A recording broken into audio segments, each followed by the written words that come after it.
So for the guided project, you need to download two files um, again, but this time for the resource file, it's going to be a zip file.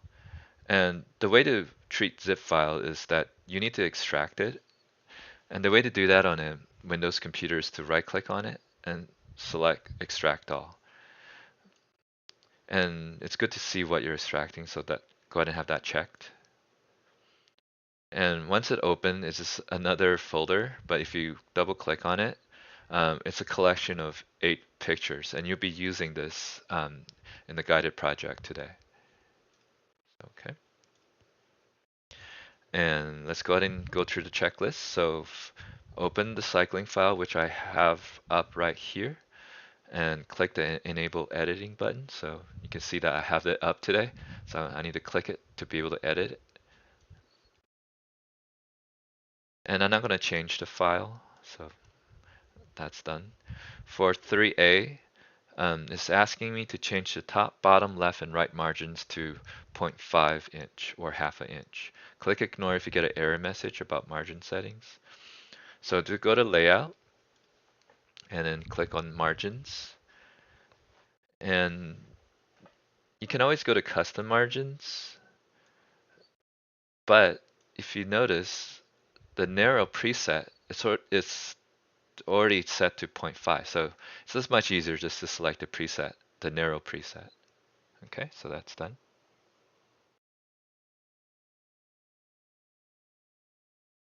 Select the entire document. On a Windows computer, I guess it doesn't really matter where you place your cursor.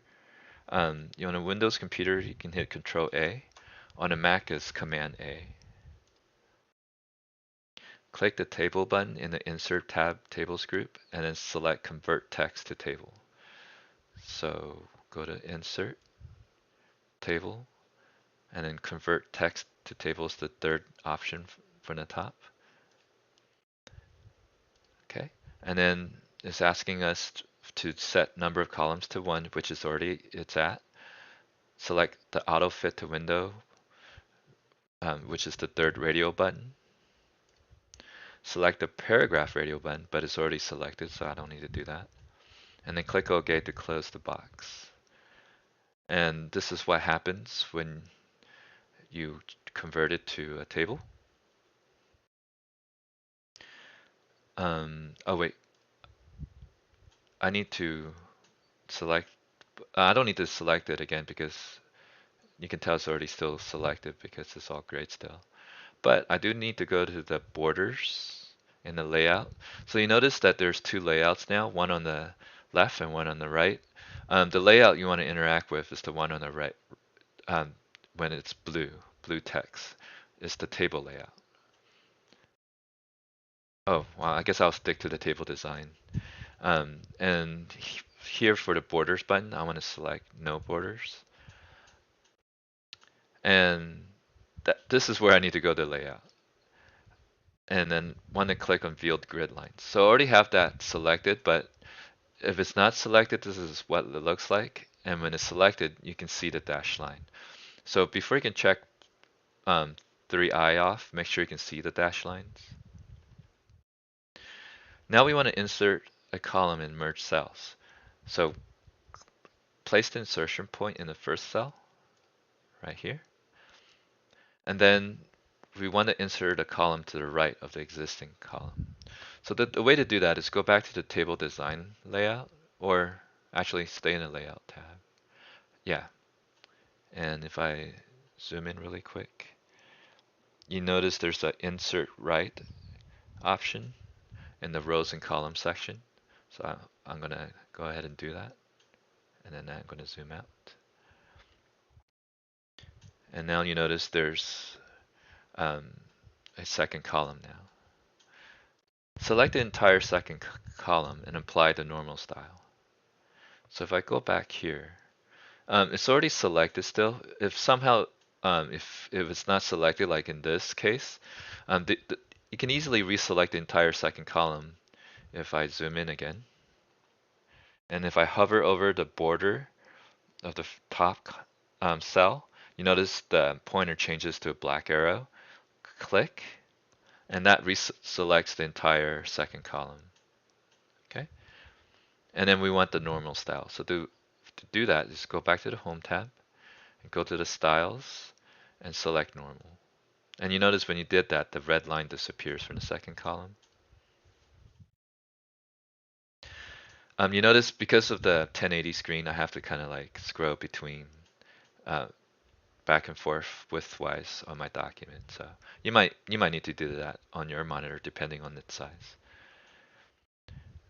So select the two cells in the first row and click the Merge Cell button. So I'm going to select the first two, and then I can go to Table Design or Layout, and let me zoom in really quickly. The Merge Cells up here, click on that, and then I'm going to zoom out.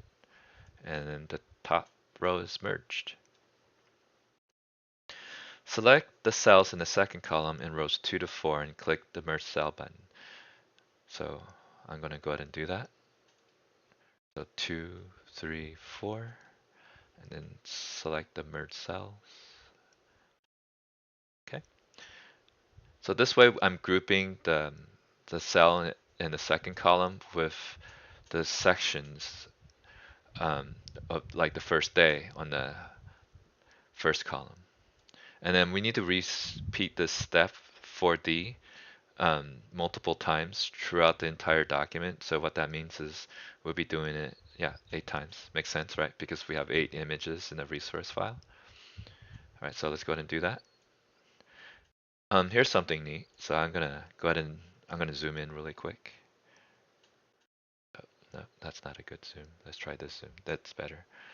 If I select the columns again, you notice there's a pop-up off the Word created a pop-up, and then I can easily select merge cells.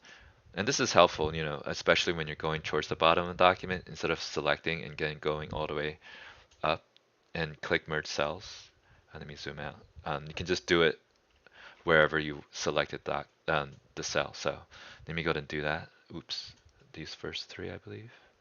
Click merge cells. And yeah, so even though it flows to the second page, this one is really part of this second cell. So I'm going to do it here. Merge cells, cells, cells.